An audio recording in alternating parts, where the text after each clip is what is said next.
Unfortunately, WWE firings are a natural part of the way they operate. However, from time to time, when WWE is getting set to fire someone, that talent can attempt to save their own skin. Either the wrestler manages to change the perception surrounding them, either in a ring or backstage, or that wrestler has some popularity with top names in WWE, and that ultimately gives them one more chance at the big time. Join us now as Wrestlelamia looks at 10 exact moments WWE wrestlers saved their job. Be sure to subscribe and hit that notification bell for daily wrestling videos, and follow us on Facebook for exclusive lists. Also check out our new channel, Wrestlelamia Shorts.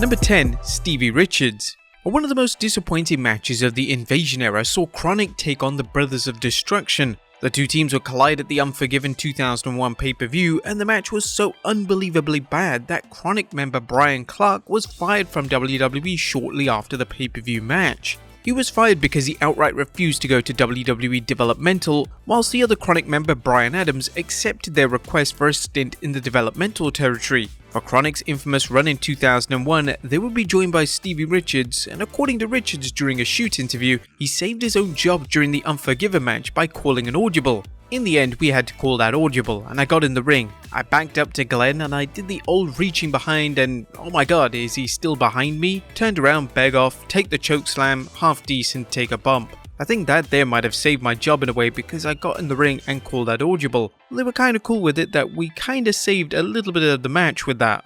Number 9. JBL. Whilst it was never confirmed that WWE were planning on firing JBL, by 2004 it was clear that the team of the APA had run its course. Farouk was getting set to retire, and this left JBL, who was using the name of Bradshaw, in a state of flux. Thankfully for JBL, he had a backup. In 2003, he became an author and would release his book titled Have More Money Now. If they decided to fire the former tag team champion, JBL would have a backup. However, he would make the smart move in pitching the JBL persona to WWE, and they absolutely loved it. JBL would be instantly propelled into the main event scene, and within a few short months of this initial pitch, he would become WWE Champion. Number 8. Titus ONeill.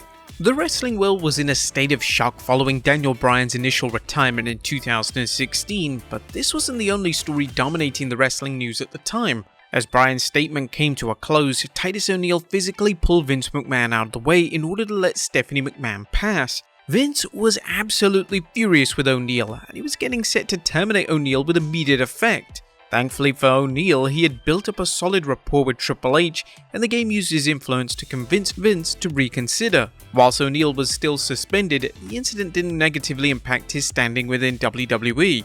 Number 7. Alexa Bliss. Alexa Bliss had emerged as one of the most successful call-ups from NXT, but at one point in time, it looked like Bliss was going to be fired from WWE. During Bliss's early days in WWE, she was failing to get over, and she was ultimately failing to find a character that she was comfortable with. WWE were getting frustrated with her, and she was in contention to be fired, but something drastically changed for Bliss as she would join forces with Blake and Murphy, and she adopted the version of the goddess persona that would be used on the main roster. The multi-time women's champion would discuss how she was almost fired during an appearance on the Not Sam podcast. From day one, I knew it was my sink or swim moment because in NXT, as a good guy, my character wasn't getting over, and when I was told about the pairing with Blake and Murphy, I knew there had to be a character change. Wednesday night we had TakeOver, and I pushed Enzo and helped him keep them as champions. I came the next day with new gear and different hair, and I knew that if I didn't run with it, I probably wasn't going to have a job. Number 6. Tyler Breeze.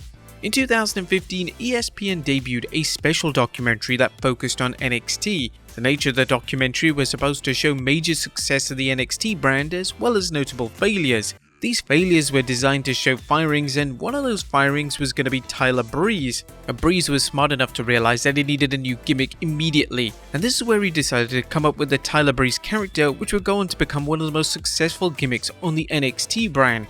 Discussing this on oral sessions with Renee Paquette, the former WWE star revealed, "That E60 thing that we were doing was supposed to have a couple of guys who made it, a couple of guys who we didn't know, and a couple of guys who got fired. Me and Big Cass were supposed to be the two that got fired. During the time I found Tyler Breeze and he found this thing with Enzo, and it completely 180'd, and all of a sudden they were like, we can't fire these guys, they're doing good now." He said that for the first time in front of everybody, and we went, oh my god, the thing we were excited about, we were going to get fired, and at the end of, We had no idea. Number 5. Brock Lesnar. There's an alternative universe in which Brock Lesnar is fired from WWE just months into his main roster run. Well, in an interview with Bill Apter of Sportskeeda Wrestling, WWE Hall of Famer Mark Henry talked about how an incident between him and Lesnar left Lesnar fearing for his job. According to Henry, he and Lesnar had a shoot match, and this resulted in Henry getting hurt. He shot from about 6 feet away and went to my ankle, and he put both hands behind my ankle and his shoulder in my knee and hyperextended my knee, and I was out for like 6 to 7 weeks. And I was just on the ground like, oh my god. And he was like, "You're hurt?" And I was like, "Damn, I can't move." And he's like, "They're gonna fire me." I said, "No, they're not gonna fire you. They're gonna fire me." Henry would go on to say that he and Lesnar were able to laugh it off, and Lesnar's insecurity in relation to his job likely came from his reputation at the time because he was infamous for being borderline reckless in the ring. Thankfully for Lesnar, the veteran spoke up for him as she wasn't doing anything with malicious intent, and it probably helped that Lesnar had a fantastic attitude, and this in turn probably helped save his job. Number 4. Seth Rollins.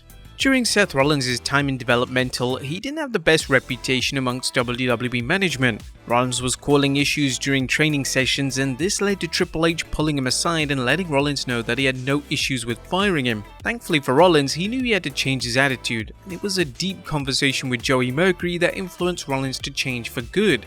Discussing this on Stone Cold Steve Austin's podcast, Rollins stated, "Hunter took me aside and was like, look, I don't see anything special in you. If you don't want to play ball and you don't want to work with us, you can go back to Ring of Honor and do things your way. But you need to start doing things our way." I was like, oh man, my dream is about to go up in smoke here. I go back to Joey Mercury and sat down with him, and he's like, "You need to understand how to play the game. It doesn't mean that you have to change who you are, but you have to play a role all the time. Not just when you want to be, you have to be on all the time. You have to find a way to give them what they want while teaching them how you do things. There's a compromise, and you have to figure out how you do that." He sat me down and talked me through that whole process. Number 3. Batista. One of the wrestlers that is synonymous with the Ruthless Aggression era is Batista. Yet Batista was extremely close to being let go by WWE before he became a member of Evolution. During an interview with Chris Jericho on the Talk is Jericho podcast, Batista stated that the Deacon Batista gimmick wasn't working and WWE were considering cutting ties with him. However, when Batista was handpicked to be a member of Evolution alongside Triple H, Ric Flair and Randy Orton, everything changed. Triple H and Flair saw megastar when it came to Batista, and they were absolutely right, as Batista would go on to become one of the biggest and most successful names in WWE history.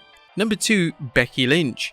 Even though Becky Lynch reached main event status on the main roster, her NXT run, particularly early on, wasn't exactly the standout portion of her career. Before Lynch appeared on NXT TV, WWE trainers and officials had become frustrated with Lynch's lack of progress, and instead of repackaging her, they were planning on letting her go. However, Lynch had a stellar debut on NXT against Summer Rae, and this changed everything. She took to Twitter to reference the match, and in a now deleted tweet, the WrestleMania main eventer stated, "A couple of weeks before this, they were gonna let me go. I've been fighting to survive this place since before day one. I'll never be above what I had to do to stay alive." She's also discussed how pivotal Dusty Rhodes was in keeping Lynch employed with WWE, and thankfully they did, as it would have truly dropped the ball if they had fired her. And number 1, John Cena.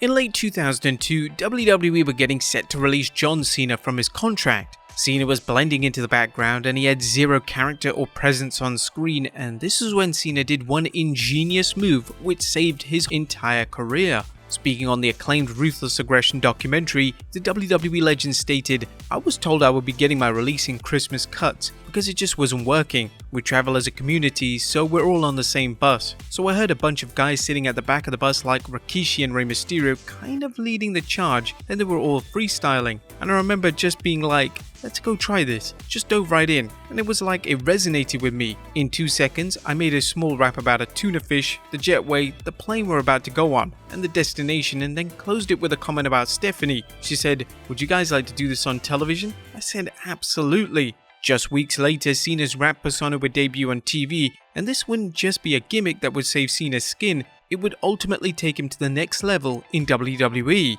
But there you have it folks, 10 exact moments WWE wrestlers managed to save their jobs. Be sure to leave your comments down below, and I'll see you next time with some more wrestling content.